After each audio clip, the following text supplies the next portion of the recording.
나의 이야기를 할 수 있는 그런 힘이 있어야 되는 거예요.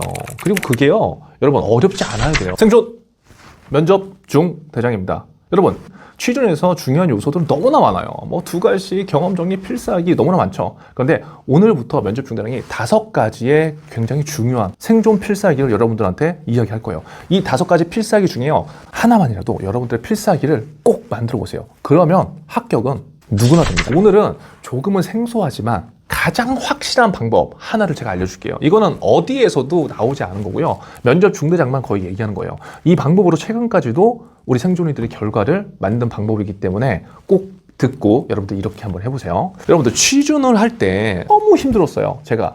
왜냐면 너무 많은 방법들이 있더라고요. 이게 한 번에 취업이 되면 상관이 없잖아요. 그런데 그게 안 되잖아, 현실은. 이 책 봤다가 뭐 저 책 봤다, 여기 이 사람이 이거 좋다고 하면 또 이거 봤다가. 그러니까 지금 생존이들하고 저하고 취준의 시대는 달랐지만 하고 있던 패턴들이라던가 뭐 준비 방법은 거의 비슷하다는 거예요. 오히려 상황이 여러분들 제가 봤을 때 더 힘들어졌어요. 왜냐고요? 정보가 너무 많아졌어. 그래서 이럴 때는요, 진짜 중요한 한 가지가 있어요. 나의 이야기를 할 수 있는 그런 힘이 있어야 되는 거예요. 그리고 그게요, 여러분 어렵지 않아야 돼요. 혹시 지난 영상에서 제가 이야기한 취업의 가장 중요한 3대 요소 기억해요? 어떤 거예요? A, L, C. 내가 보는 각도, 관점, 그리고 배우고 느낀 점, 그리고 기업 포인트. 이 3가지 모른다면 빨리 위에 영상 보고 오세요. 자, 이 3가지가 있으면 힘이 생길 수밖에 없어요. 그런데 이 필살기라는 것은요, 언제 어떠한 상황에서라도 쓸 수 있어야 되는 거잖아요.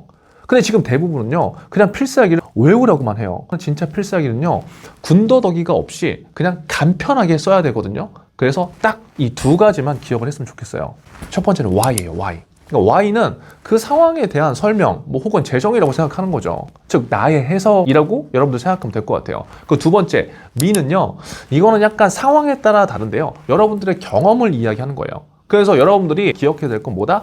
Why, 나다. 왜 그랬는지와 그리고 그거에 대한 나의 경험을 설명하는 거. 이 2가지면요, 그냥 끝나는 거예요. 즉 어떤 질문이 들어왔을 때 Why에 대한 의문을 해소시켜주면 되잖아요. 왜 내가 그렇게 했는지. 그런데 진짜 신기한 건 실제 면접장에서는 Why도 잘 해결이 안 돼요. 근데 그게 왜 그러냐면 자꾸 우리는 내가 할 얘기에 꽂혀 있거든. 아, 내가 이 필살기를 준비했으니까 이걸 얘기해야 돼. 그러니까 Why를 해결 못하면서 자꾸 엉뚱한 소리를 하는 거예요.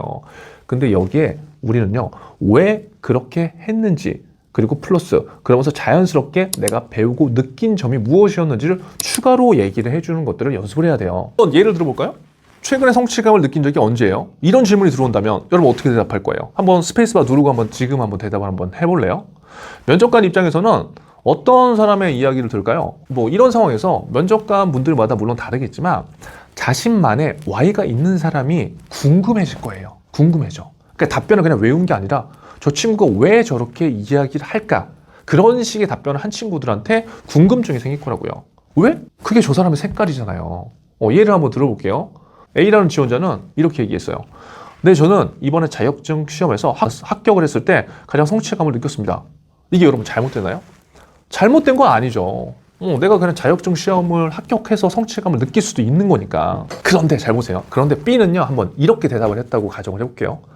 네, 저는 최근부터 러닝을 시작했습니다. 정말 러닝을 제가 좋아하지 않았는데요, 우연한 계기로 함께 많은 사람들과 러닝을 시작하면서 러닝은 혼자 하는 운동이라는 편견을 좀 깰 수 있었고요. 비록 지금도 많이 뛰지는 못하지만 1주 차이는 1km를 10분이나 걸렸던 제가요, 지금은 6분 안에 완주하면서 좀 작은 성취감을 느낄 수 있었습니다. 뭐 만약에 제가 이렇게 얘기를 해봤다고 할게요. 그러면 이 답변이 유창하지는 않았더라도 면접관 분들이 봤을 때는 분명 B의 답변에 끌릴 수밖에 없어요. 왠지 알아요? A라는 지원자가 고스펙이라고 하더라도요, B라는 지원자보다 면접관 분들이 듣기에는 매력이 떨어졌을 거라고요.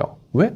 결국 B라는 지원자는 자신만의 관점으로 생각하고 전달했으니까요. 그게 진짜 중요한 거예요. 또 이런 경험 요소는요, 여러분, 암기하고 꾸며낸 게 아니라고 느껴지잖아요. 그러니까 어떻게 돼요? 면접장에서 티키타카, 티키타카가 되는 거겠죠. 그러니까 더 집중이 되는 거예요. 하지만 여러분은 어때요? 우리 생존이들은 어때? 첫 번째, Y에 대한 재정의가 없는 경우가 대부분이야. Y도 잘 해소가 안 돼요. 2번째, Me, 나에 대한 경험을 이야기는 하지만 그냥 천편일률적으로 똑같은 나의 경험만 드러내려고 해. 그러다 보니까 상대방은 지루한 거예요. 재미도 없고.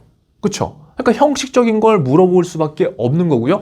자꾸 검증만 하려고 하는 거예요. 이거에 혼자 하기가 진짜 힘들어요. 그럼 어디서 해야 돼요? 그렇죠. 작심을 몇십 면에서 같이 연습을 해보면 좋겠죠. 엄청난 현란한 답변을 요구하는 게 아니에요. 스피치건 지식이건 물론 그러한 필살기들이 있으면 좋지만 결국 면접은요 여러분들을 보여줘야 돼요. 자소서든 면접이든요 와이나가 드러나지 않으면요 그냥 많은 사람들 중에 너는 그냥 한 명이 되는 거야. 알겠죠? 우리 생존이들만의 자소서와 면접이 돼야 됩니다. 아시겠죠? 오늘의 생존 전략 마치겠습니다. 오늘도 생존하세요. 생존!